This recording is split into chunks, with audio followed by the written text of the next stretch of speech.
حج ان عبادات میں سے ہے جو بدنی اور مالی عبادت ہے، یعنی بعض عبادات وہ ہیں کہ جن کا تعلق خالصتاً مال سے ہے، جیسے زکوٰۃ ہے، صدقات ہے یا قربانی ہے۔ بعض عبادات وہ ہیں کہ جن کا تعلق بدن کی مشقت اور محنت سے ہے، جس طرح نماز ہے اور روزہ ہے۔ حج ان عبادات میں سے ہے جن میں بدنی مشقت بھی ہے اور مال کا بھی خرچ کرنا ہے۔ اب جس پر استطاعت ہے اور جو اس قابل ہے کہ وہ حج ادا کر سکے، یعنی حج کا جتنا بھی سفر ہے اور اپنی غیر موجودگی میں جن افراد کا نان نفقہ اس پر لازم ہے، ضروریات اس پر لازم ہے، اس کی ادائیگی کی جس کو استطاعت ہو، حج کے ایام میں، حج کے مہینوں میں اگر کسی کی اتنی استطاعت ہے تو پوری زندگی میں اس پر ایک مرتبہ حج کرنا یہ فرض ہے۔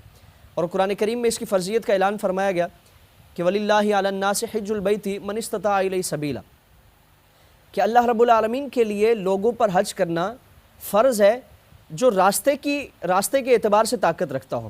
یعنی جو آنے جانے کا تمام تر اس کے پاس اس کے اخراجات موجود ہوں، اپنی غیر موجودگی گھر والوں کے اخراجات اس کے پاس موجود ہوں، اب اس پر حج کرنا لازم ہوگا۔ اس کے کچھ شرائط ہے۔ سب سے پہلے حج کی فرضیت کے لیے شرط یہ ہے کہ مسلمان ہونا، یعنی غیر مسلم پر یہ عبادت لازم نہیں ہے۔ پھر اسی طرح عاقل ہونا، مجنون اگر کوئی پاگل ہے، مجنون ہے،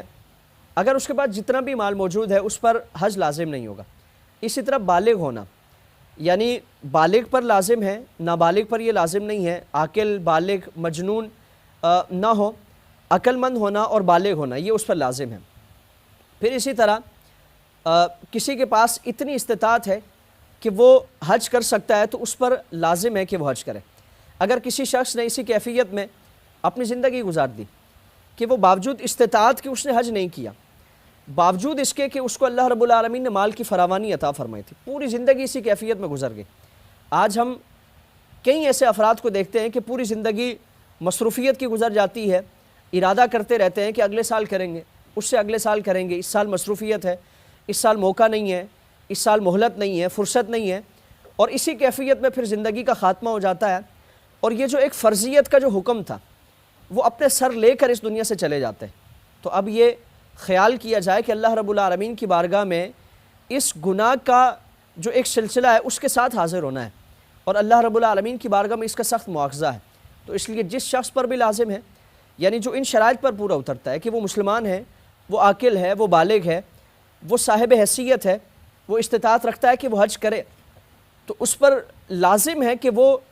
بغیر کسی تاخیر کے وہ حج کرے۔ اگر کسی شخص کی استطاعت تھی اور اس نے حج نہیں کیا، کسی وجہ سے تاخیر ہو گئی، بلا وجہ تاخیر کرنا گناہ ہے لیکن کسی وجہ سے تاخیر ہو گئی، لیکن اب اس کی حیثیت ایسی نہیں ہے، اس کی جسمانی حیثیت اور صحت اس قابل نہیں ہے کہ وہ حج کرے، تو اب اس پر لازم ہے کہ کسی کو اپنے طور پر اپنی طرف سے وہ حج بدل کرا دے۔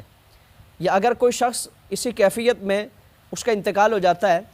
اور وہ وصیت کر جاتا ہے کہ میری طرف سے میرے مال سے کسی کو حج بدل کرایا جائے، تو ورثاء پر لازم ہے کہ اس کی طرف سے کسی بھی شخص کے ذریعے اس نیت کے ساتھ حج بدل کرایا جائے کہ یہ حج فلاں شخص کی طرف سے ہے۔ اگر کسی نے نہیں کرایا اور کسی شخص کا اسی کیفیت میں انتقال ہو گیا تو پھر اللہ رب العالمین کی بارگاہ میں اس کا مواخذہ بڑھا ہے۔ اور اگر ورثاء کو اس نے وصیت نہیں کی اور ورثاء اپنی طرف سے اگر حج بدل کرانا چاہتے ہیں تو یہ ورثاء کے لیے بھی ایک صدقہ ہے، ورثاء کے لیے بھی ایک ثواب کا سلسلہ ہے، اور جو شخص یہ وبال لے کر اس دنیا سے گیا ہے اس کے سر سے بھی یہ وبال ٹل جائے گا۔ اس لیے اپنی زندگی میں جتنی بھی عبادات اللہ رب العالمین نے ہم پر لازم فرمائی ہیں، بغیر کسی تاخیر کے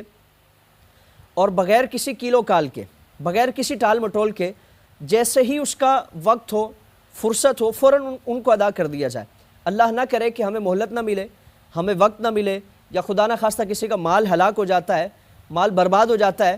تو پھر فرضیت کے باوجود اگر ہم نے وہ ارکان ادا نہیں کیے، وہ عبادات ادا نہیں کی، اللہ رب العالمین کی بارگاہ میں اس سے متعلق مواخذہ ہوگا۔ آپ صلی اللہ تعالیٰ علیہ وآلہ وسلم نے سخت مذمت اور سخت وعید بیان فرمائی۔ حضور نے فرمایا کہ جو استطاعت کے باوجود حج نہیں کرتا،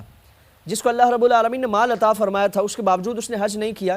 تو فرمایا کہ اللہ رب العالمین اس کی کوئی پرواہ نہیں ہے کہ وہ یہودی ہو کر مرے یا نصرانی ہو کر مرے، یعنی اللہ کی بارگاہ میں وہ اتنا ناپسندیدہ افراد میں شامل ہے کہ اس کو مسلمانوں کی فہرست میں شامل نہیں کیا جا رہا۔ اللہ رب العالمین ہمیں اپنی جو بھی ذمہ داریاں ہیں دینی جو بھی احکامات ہم پر لازم ہیں اس کو ادا کرنے کی توفیق عطا فرمائے۔ اللہ رب العالمین عمل کی توفیق عطا فرمائے۔